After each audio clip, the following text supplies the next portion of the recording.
आज तक लोगों को नहीं मालूम कि पूजन करने बैठते हैं तो सबसे पहले क्या करते हैं। पर सबसे पहला काम मंदिर में बिना पंडित के सबसे पहला काम कौन सा होता है? तो सबसे पहला काम होता है भगवान को धन्यवाद देना कि आज भी आपने मुझे इस मंदिर में आपका दीदार कराने के लिए, दर्शन कराने के लिए बोला। अगर पंडित साथ में होगा तो पहले वो मंत्र बोलेगा, स्वस्ति वाचन करेगा। स्वस्ति वाचन करने में उसको अर्थात भगवान के लिए भी प्रसन्नता और आपके लिए भी प्रसन्नता। पर आपके पास कोई ब्राह्मण नहीं, आपको कोई स्तुति नहीं आती, आपको कोई मंत्र नहीं आता, आपको कोई साधना नहीं आती, आपको कोई तप नहीं आता, पर आप इतना तो कर सकते हो कि भगवान के मंदिर में जाकर उनको धन्यवाद दे सकते हो कि तेरी कृपा है जो मुझे चलकर यहां तक बुला लिया, 2 कदम चलाया, यहां तक बुलाया, ये तेरी कृपा है।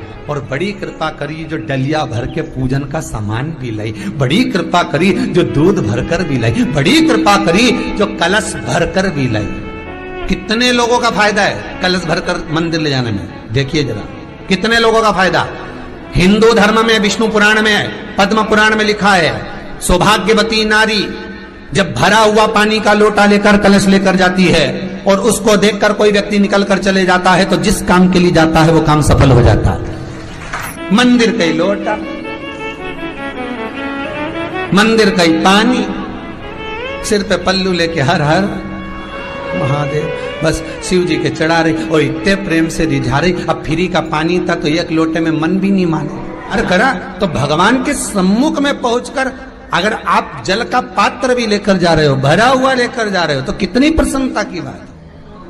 हिंदू धर्म की रीति है, जिस पात्र को हम जल चढ़ाने लेकर जाते हैं उस पात्र में भगवान के चरणों का जल लाते हैं, खाली पात्र नहीं लाते। क्या लाते हैं? भगवान के चरणों का जल।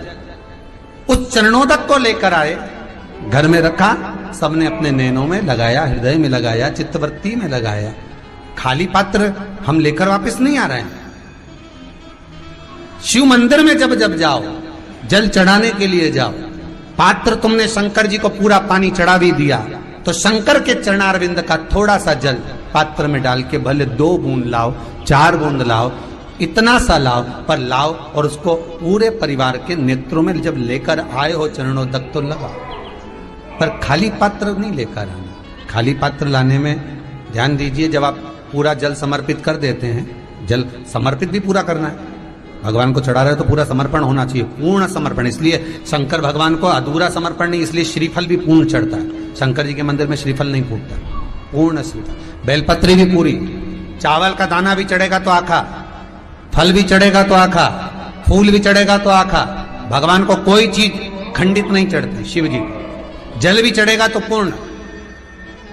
जिस जल को चढ़ाने के लिए लेकर गए उसको बचा कर नहीं लाना है शिव मंदिर में से, संपूर्ण भाग। क्योंकि भगवान के चरण की रज जब हमारे घर में प्रवेश करेगी तो हमारा आत्म कल्याण तो स्वतः ही हो जाएगा। शिव करुणा कर ही देंगे।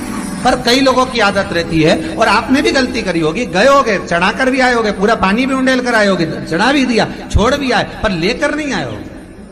कई लोग गलती कर जाते हैं और फिर बाद में कहते हैं हम तो इतने साल से पूजन कर रहे हैं, भगवान हमारी सुन ही नहीं दिया। तो भगवान के मैं तो तैयार बैठा, पर तू नवा के चली जाए, लेके तो कहीं जाए। तो भगवान थोड़ी ना कहेगा कि तू मेरे पास में आए तो मेरे चरण की रज लेकर जा। भगवान थोड़ी ना कहेगा कि मेरे पास में आकर तू ये लेकर जा।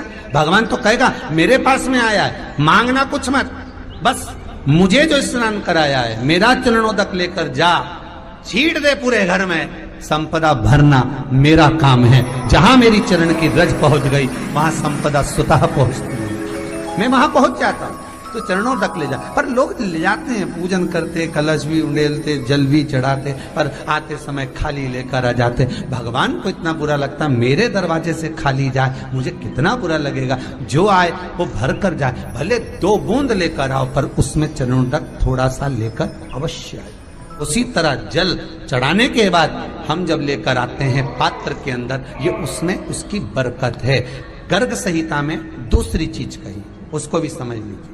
गर्ग संहिता में कहा गया, जब आप घर से जल लेकर जाते हो भरकर, तो ये सृष्टि की जितनी नदियां हैं, पृथ्वी पर जितनी नदियां विद्यमान हैं, जितने तालाब, जितने सरोवर, जितने कुंड, जितने विराजमान हैं, उन सारे तीर्थों का जल जब आप घर से लेकर निकलते हो तो वो तीर्थ का संपूर्ण जल आपके कलश में आ जाता है। और जब आप उस जल को शिव पर समर्पित कर देती हो और 2 बूंद चरणादक लेकर जब जाती हो तो शिव महापुराण गर्ग संहिता पद्म पुराण कहती है वो जल साधारण नहीं रहता, वो गंगा जल बनकर तुम्हारे घर को पवित्र करने के लिए पहुंच जाता है। वो पवित्र गंगा जल बन जाता, उसको लेकर प्रवेश कर जाता। हम बार बार कहेंगे भगवान के मंदिर जब भी जाओ ना, चेहरे पर प्रसन्नता होना चाहिए।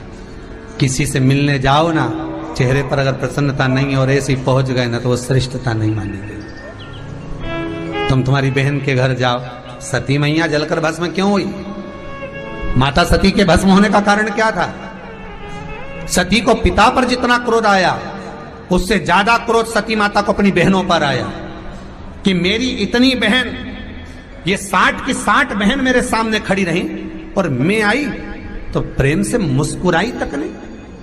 आप किसी के यहाँ जाओ और कोई के यहाँ पहुंचे और जाते से ही आप उस पहुंचे और कहा जी जी राधे राधे, जय श्री कृष्णा, हर हर महादेव, श्री शिवाय नमस्तुभ्यम, ओम नमः शिवाय आपने बोला और उसके चेहरे पर प्रसन्नता नहीं आया तो ऐसे घर में जाने से कोई फायदा है क्या? और आप किसी के यहाँ जा रहे हो तो आपके चेहरे पर भी प्रसन्नता होना चाहिए, सामने वाले को तो हो, आपके भी चेहरे पर भी।